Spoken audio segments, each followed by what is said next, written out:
And maybe the sound when he goes, when he gets hit or whatever. Can I hear that one more time?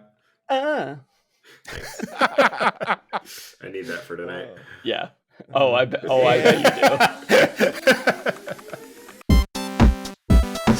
Hello and welcome to another episode of Hidden Doors and High Scores, a podcast where four dudes talk about games. I'm Austin. I'm Garrett. I'm John. And I'm Chris. And today we're talking about Kirby and the Forgotten Land. Forgotten, Austin, not forbidden. Try to remember this time. I remembered. No longer forgotten. Which is the most recent installment of the super ultra good best-selling Kirby series. It's the first one that's in, I guess not the first one that's in 3D graphics, but the first one that's a 3D platform. A 3D space. Yeah. That moves in with a Z axis, basically. Yeah, it's an action platformer like all the Kirby games where you play as Kirby and you run around and inhale, little creatures and you get to use their powers. That's Kirby's thing. And it's great. And they, this game brought back some classics. It invented some new ones. You can upgrade them, which we'll talk about. That's kind of just the whole description. It's a very simple game. So I'd say the basic setup of this game is it's set up like almost Mario 3D World, if anyone's played that, where it's a bunch of like levels in a themed world and you go to different types of worlds and they're all themed around that one design and you just keep moving on. Right. So the first world is like the urban jungle. Yeah. And so it's like all skyscrapers and cities and malls and things like that. Yeah. Like the second's it's all like beachy and then one's like lava based and it's all designed that way. But my first feeling of the game was the demo. And the demo, I think, is one of the best demos I've seen in a long time. It really just made me excited for the game. The music kind of feels like Mario Odyssey at first. The goofy things that you can suck up as Kirby, like you right off the bat, you can be a vending machine and then you turn into a car. Like it is pretty cool. It's some of give you that. The stupidest, funniest Kirby interactions that I saw early on. So the Mouthful Mode thing was like that was the big new mechanic for this game, right? Like you have the thing where Kirby sucks up and like wears a little hat and has a power or whatever. And in addition to that, you can situationally suck up like a car or a vending machine or a light bulb or a traffic cone or a bunch of different things. And they have like specific applications for puzzle solving or traversal within the level. And honestly, some of those I think are really great. There's the car, most of the car stuff, there's a level where you have to do 2 car races and like you get stuff based on like finishing under a time. Excellent application of that. The thing where you suck up a thing of stairs and have to like waddle along this 2D sideways thing really awkwardly and slowly. Very terrible application of that thing. Yep. But I'd say, so the game essentially is like these Super Mario 3D World, like these little sectioned off levels. And then also with every ability that you get or every ability you upgrade, there's like a time trial and you can really test out how the ability works. And I thought those were really fun. I mean, let's get it out of the way. This game is very easy. Almost too easy. Almost? No, it is too easy. Understatement of the century. Did you play on Wild Mode, which is the hard mode, which is a thing that Kirby's never had before? I didn't play it and didn't look up anything about it, but I cannot even imagine playing on easy mode. Like, just how? How is there an easier mode than how that game is played? It's like functionally impossible to die. It's very hard to even take damage in this game. And when you take damage, it does 1/10 of your health bar, and there are healing items absolutely everywhere. Look, it's a game for children.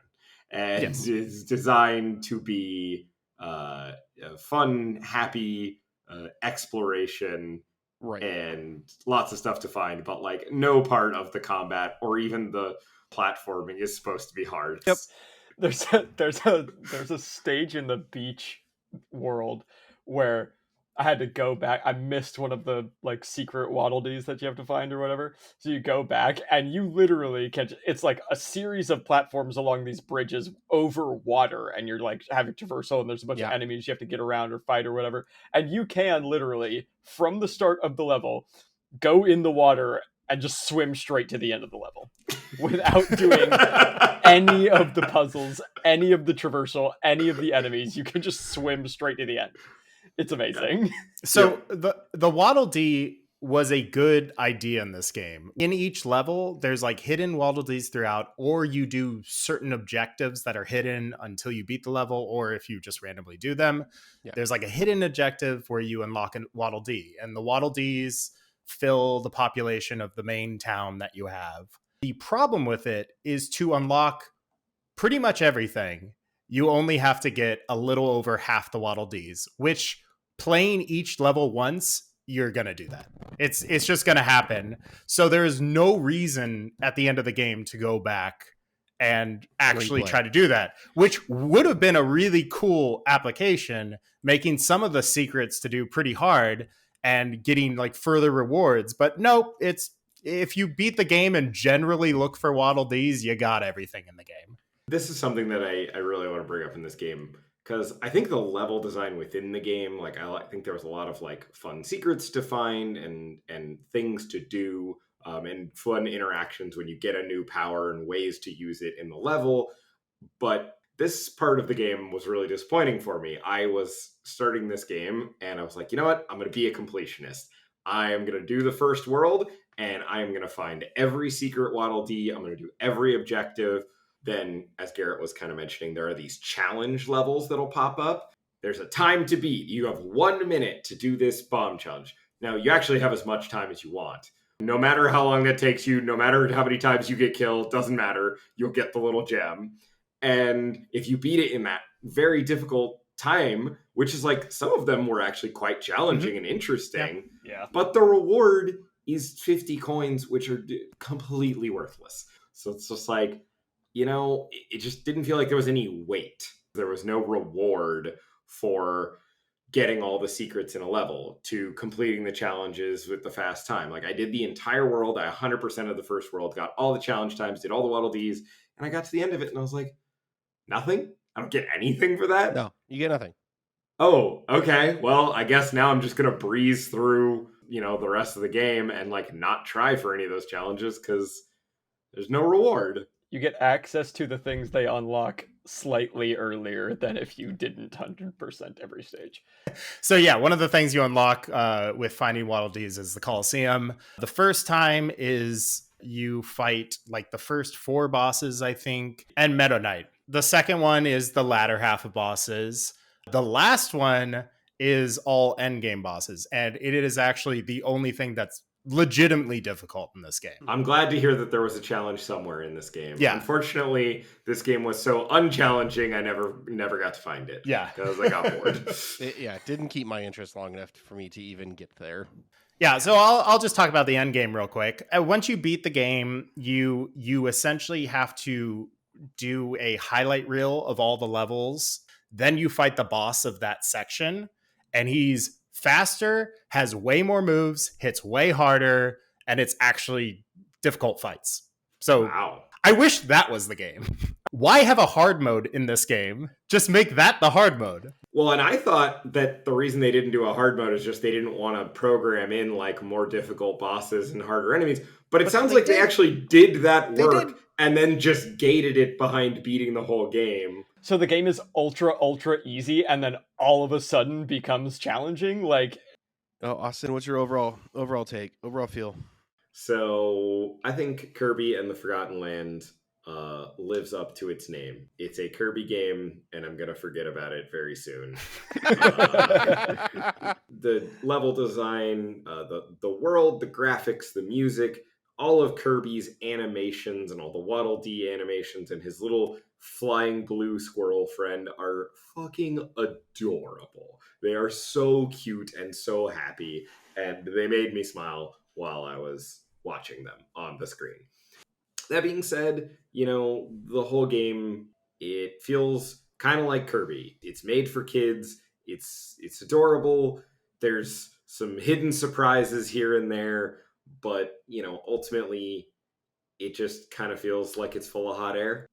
Unsatisfying. That's how I feel about it. I think $60 for this game is pretty outrageous. If you are under 12 years old, I can recommend this game for $20. That's where I'm at. I think as a full-grown adult, I did not enjoy it. If you have a 5 or 6 year old at home, and you want a game for them, I kind of recommend paying $60 for this to get this for their first kind of intro into gaming. And at the very end of the game, the end game is kind of for you. So it is best of both worlds. I think that is the only scenario that it works as a $60 game. And I think it's sad because Nintendo won't go down in price. But the nice thing is there's Waddle Dee. You can play co-op with your kid. It's not very good. The co-op is hot garbage in this game, but it is maybe the best like older brother younger brother co-op in like in this kind of game where like your Waddle Dee can literally stand still and do nothing, and you can still traverse the game and beat the game very easily. Yeah. I'm with Austin is in the frame of not playing many Kirby games, but from everything I've seen, heard, and it just watched from Kirby, it's a Kirby game. It's okay. It didn't captivate me and want me to play hours and hours of it. Like I played 5 bosses and I was like, all right, I'm good. I feel like I have got my fill of this game. I would not recommend it at a full AAA price. Yeah, I mean, listen, I'm gonna finish this game, and I'm gonna 100% it, and that's because I'm a massive fan of Kirby and the Kirby franchise. If I were not, I wouldn't do that. There's just not enough in it for it to be worth $60, especially compared to some of the stuff we've been playing recently, where there's $1 an hour worth of content, where this is $10 an hour, basically. Like, yeah, it's so hard to recommend. Again, we're adults. We are not the target audience of this game. If you have a young one clamoring for it, go ahead, but also wait a couple months and buy it used. I think that's going to do it for us here at Hidden Doors and High Scores. Thank you so much for listening. Until next time, I'm Austin. I'm Garrett. I'm John. And I'm Chris. You can find us at HDHS Gaming on all the social media platforms. Make sure to follow us on Twitter for notifications about our episode releases, and check us out on Twitch to see what we're going to be playing and talking about. Come join us on Discord. Send us questions, comments. What did you think about Kirby? Can you name all the Kirby games in release order? We're hanging out there every night playing games. We like it when people join in. Keep dibbling those babs.